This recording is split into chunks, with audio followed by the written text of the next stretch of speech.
Hello, everybody, and welcome to Delves In, the only place where you can check in, sleep in a nice, comfy, warm bed, listen to the sounds of nature, and us read scary stories and crazy Reddit stories. My name is Delve. This is the Great Catsby. And Leda. And our beautiful, beautiful little munchkin, full of hatred. So yeah, she's recovering just fine, as you can see. She never died. The bug bite has gone down. She's mostly just suffering from withdrawals because of all the fentanyl we pumped her full of, but she is here nonetheless. In today's episode, we've hit a streak of reading Reddit stories mostly, so we're going to kick it back to our roots. We're going to read ourselves a spooky story off of the Creepcast submissions subreddit. This one is from Sufficient-Gur 3202. This was uploaded 7 days ago. It is called Paradoxical Undressing. Now, before we get started, it has 5 upvotes and 2 comments. Now, before we get started, do you know what paradoxical undressing is? No. The phenomenon. No. It is a phenomenon where people who are freezing to death in the wilderness will hit a point where they're so cold that they begin to feel hot. And so they start to undress. Even though they're freezing to death and their body temperature is dropping, for some reason they begin to feel hot, and so they get undressed because they feel hot, and it usually leads to them dying even quicker. And that's the paradox. And that's the paradox. Okay. So this is a real phenomenon that does occur. Okay. So I guess we're going to have a wilderness story on our hands. What do you think about that? Shouts out to Big Plant. Shout out to Big Plant. Yo, we're bringing back Big Plant. All right, you ready for this? All right. All right, let me zoom in here a little bit. I have spent scarcely enough years exploring to take the weight of the sights I bore this horrid night, and as I sit in my tent, I feel as though my helplessness can only be remedied by reflection, so one may find my writings and turn the other way. The present winter has made my adventures difficult. The moon provides a light that is less than half of what is necessary to see where my feet are landing, let alone my immediate surroundings. The lantern clutched in my hands remedied this, but still it was a greater challenge than what I had ever faced before. I was wrapped tightly in my darkest and most insulating clothing, effective during movement in keeping me warm, as well as providing contrast against the snow below me. However, the frost still chewed through me. I had underestimated the temperatures the forest would force me under. The large pack strapped to my back helped. Because tonight will be the night that I will fall for you over again.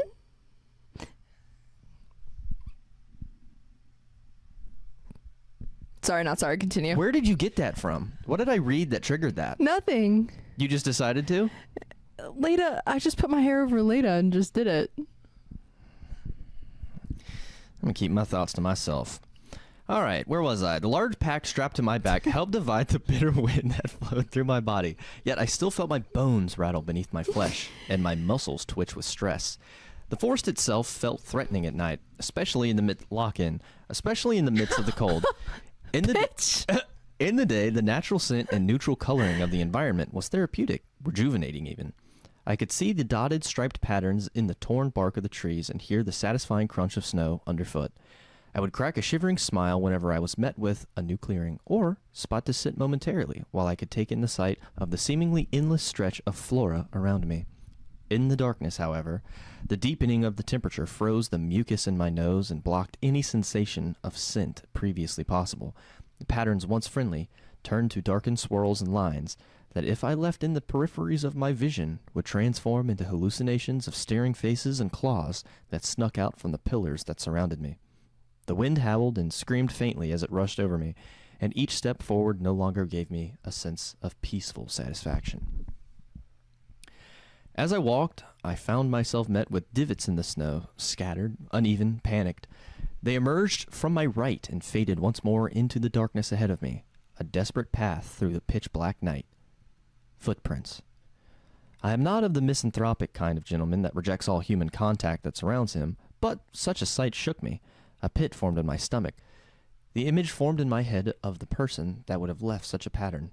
The marking suggested stumbling, but I could not imagine someone seeking intoxication in such an environment, nor were there signs of loss of blood. No conventional injury or debilitation caused this, I discovered. I had heard tales of men pulled to delirium by the cold, but in each instance someone had been there to seat them. But in each instance someone had been there to seat them by a fire, or cover them in a blanket, or feed them a hot meal or steaming beverage. I had never seen nor heard of the effects of a man left to the cold and its wicked devices uninhibited, and the notion terrified me. Yet no notion or imagined horrors can prepare one for meeting it face to face, and my discovery is one for which I refuse the idea that it was the cold acting as a lone operator, but all my evidence points towards it being the case. I found myself in an opening in the trees that the footprints had led to. My foot slid forward and picked up a flimsy smear that laid on the ground. I paused and leant down to pick up the item, and as I lifted it to the lantern's light, made it visible enough to recognize a familiar object. It was a woolen glove, dark, not dissimilar to my own. I stored it in my pocket and continued onwards, pausing once more as I was met with its partner.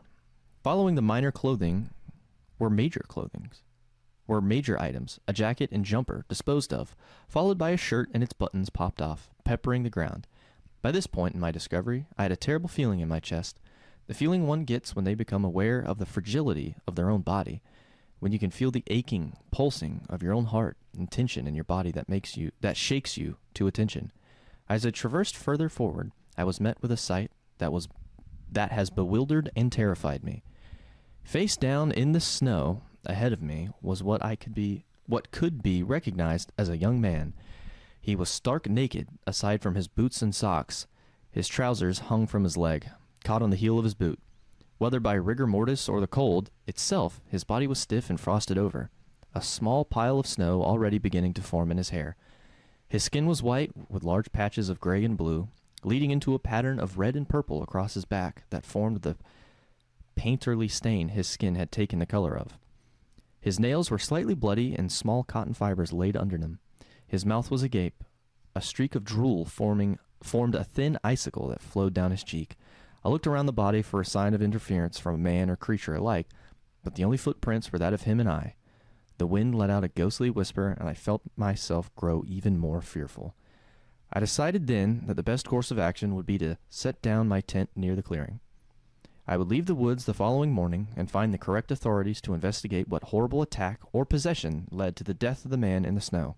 However, my dear reader, I do not believe this will be happening. I sit now, alone in my tent. My lantern is providing scraps of light and heat, which are no match for the cold wind that cascades over me and slips through the fabric, beating my body and mind alike. I can feel my gloved fingers trembling as I write these words. Numbness has seeped through me and has weakened a majority of my body. It is dark and cold and lonely, and I am afraid of not only what I have witnessed, but the sense that the same fate will find its way through me, and I will join him in the snow. I'm going to leave my tent and try to find a way home. I can feel the heat returning to my body. Not horrible. Not horrible.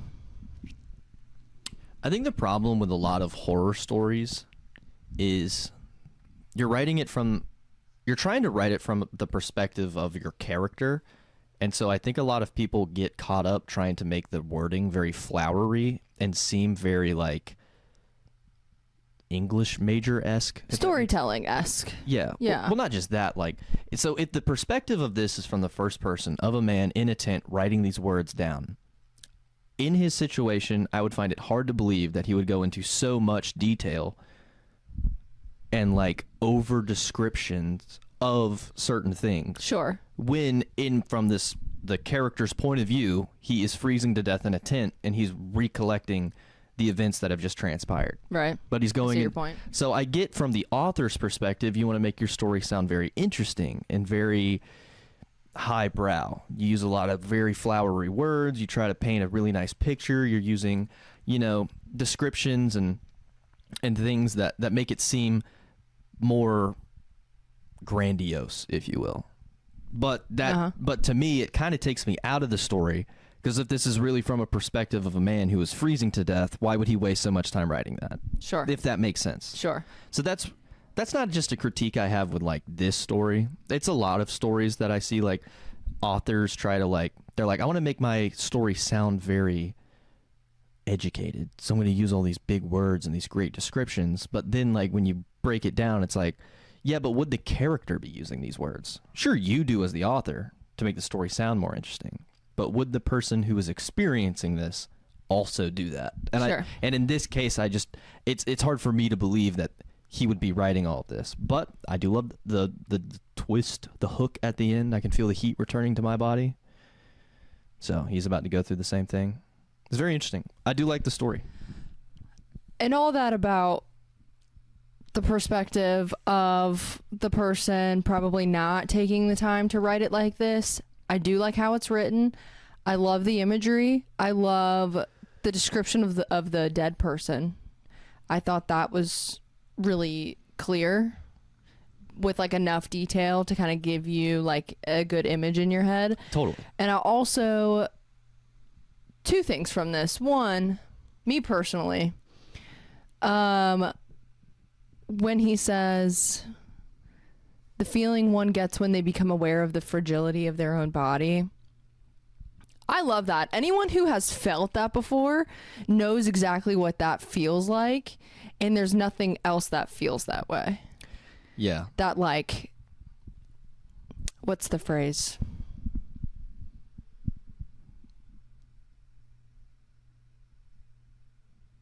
I don't know. That like anything can happen in the blink of an eye.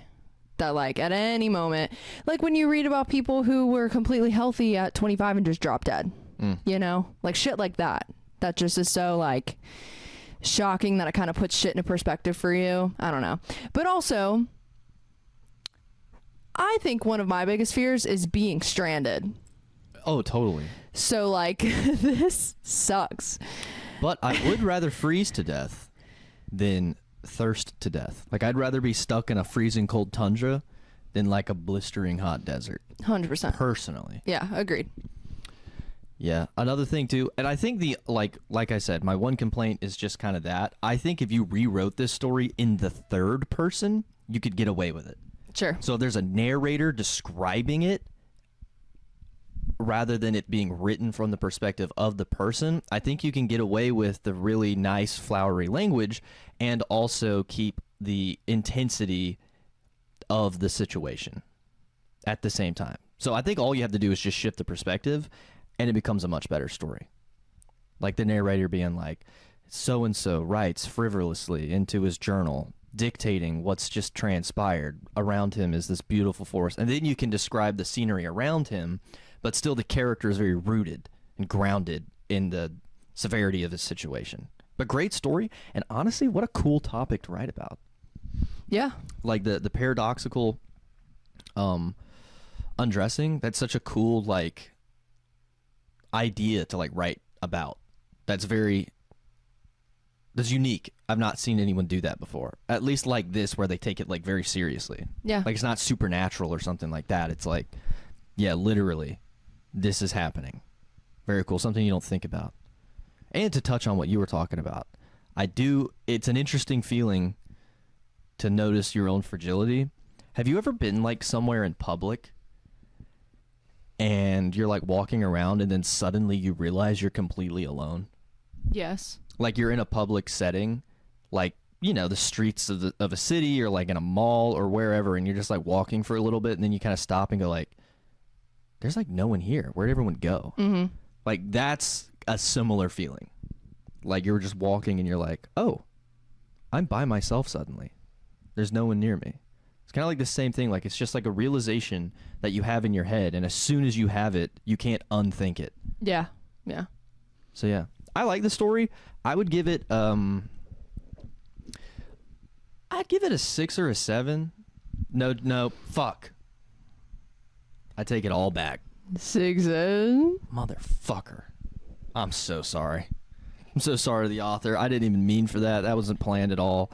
But I think it's a good story. It's a good short story. It's got a great hook at the end, which I always love. But yeah, I think I would just change it to be more like, if this person is actually writing this, put more fear in there, more panic, if that makes sense.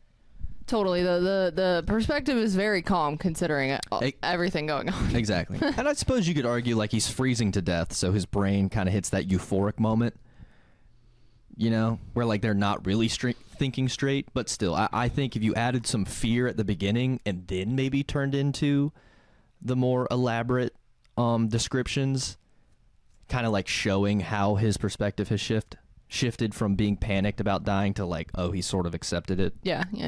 So yeah, I think it's a great start. I do think that you could flesh this story out, just change a couple of things, and it could be really good. There's a lot of potential to this story. But also, you don't want to make it too long, because then it might get boring. Good job. Yeah, good job. It gets my seal of approval. I fuck with it. That's a good story.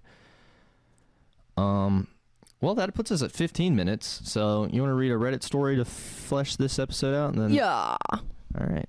So this is a quick one right here. This is from the AmIOverreacting subreddit from Consistent-Court 1952. Am I overreacting? Girlfriend breaks boundaries. Immediate Very thoughts? vague title. Very vague. And honestly, it's just about a summary. It's about a paragraph, so it's really not even a lot to unpack. Mm-hmm. So have you read this already? No. You didn't? Okay, No. What are your initial summary? I would say boys and their boundaries are very black and white, I think, compared to women's. Is that not the point of a boundary? To be black and white. Okay, let me change what I'm going to say. Men have less boundaries Oh yeah, I would agree with that. than women, I think. Absolutely. So I would say if a dude is saying that a girl broke a boundary, it's Probably pretty serious. yeah, I would think. I would agree. Curious to see if this guy is overreacting or not. Same. Let's read into it. Back in February, about 6 months ago, a guy replied to her TikTok reposts about our previous breakup and said if she was okay. I could tell it was just this guy's way of trying to slide into her DMs, and knowing him IRL, I can confirm that as well, so I told her this, and she said, okay, I understand. She asked me if I should block him, and I said, it's fine, I trust you not to text back. Oof. Fast forward to the other day, she tells me that this old friend has been texting her, and she sends me the screenshots, 12 to 14 of them. I see that it's him, clearly, and he has been asking a bunch of questions about me and how she's been, and she replies, and this convo goes on for a bit. We don't allow for opposite gender friendships in our relationships. It's not an insecurity of any sort. It's just a boundary that we have made before we dated. I broke up with her over this, but her friends and her tell me it isn't that bad. I'm missing some details, but this isn't the first time this has happened. Am I overreacting? Excuse me.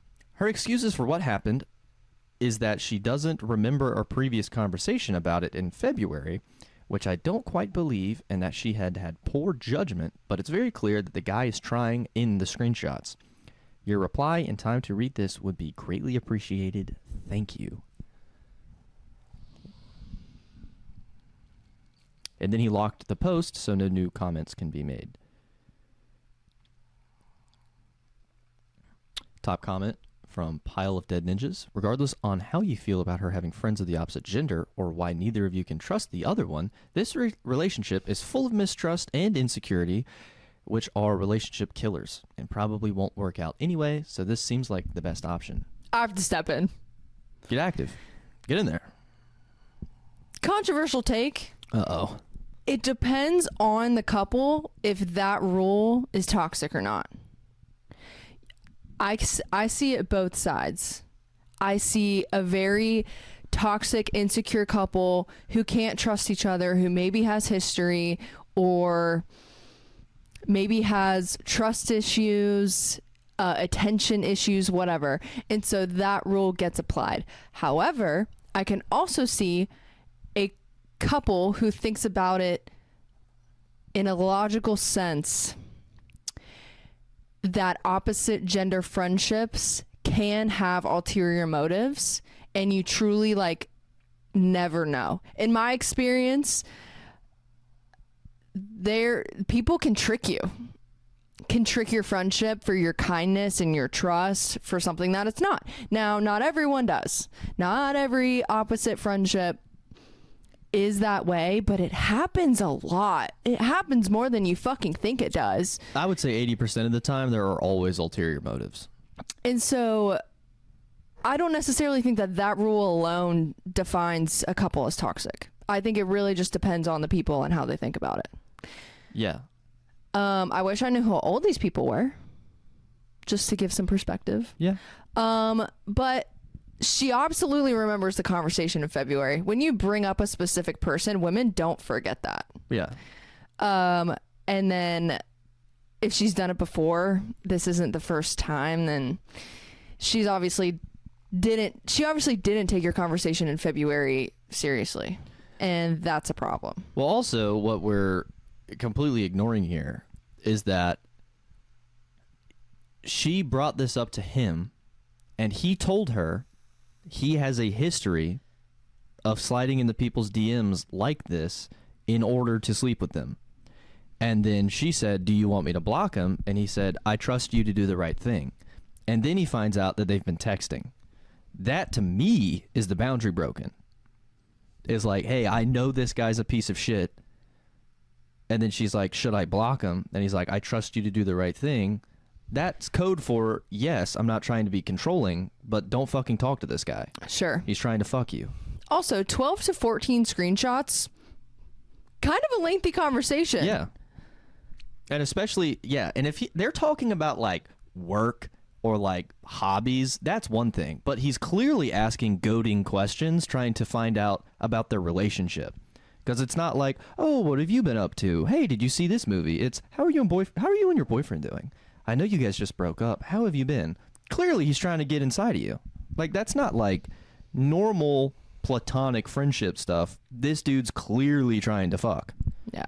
And she's either eating up the attention and won't admit it, or she's so fucking stupid she has no idea. And in either case, red flag. Yeah. And honestly, you're saying her friends tell you it's not that bad and that you're missing some details. I don't think the details necessarily matter in a situation like this. It's like the bigger concept of her doing what you asked her not to do. The details don't really matter. Also, completely biased jury here. Of course, that too. Of course, all of her friends are going to tell you you're overreacting. They're going to completely gaslight you into thinking what she's doing is normal, whether or not it is. So don't. Totally. Their opinions hold zero weight. So yeah, I think it's great you stood up for yourself. Definitely. Absolutely. I don't think you're overreacting, but I do think that this may be a situation where you like either A, need to have like a serious sit down conversation with her like, hey, I don't like that you're doing A, B, and C. It makes me feel this certain way. I want you to stop doing this behavior. And if she does, good news. If she doesn't, maybe pursue other avenues. Protect yourself, brother. Yeah. Yeah, that sucks. Feel bad for him. But alas, that's all we have this week. Thank you so much for tuning in. Knocked out a spooky story and a crazy story all in once, and we're still only at 20. Wait for it. 24 minutes. Thank you so much. We appreciate you watching. Please like and subscribe. And stay tuned for our next episode where we will continue to read some crazy Reddit stories. Anything? See ya. 6, 7.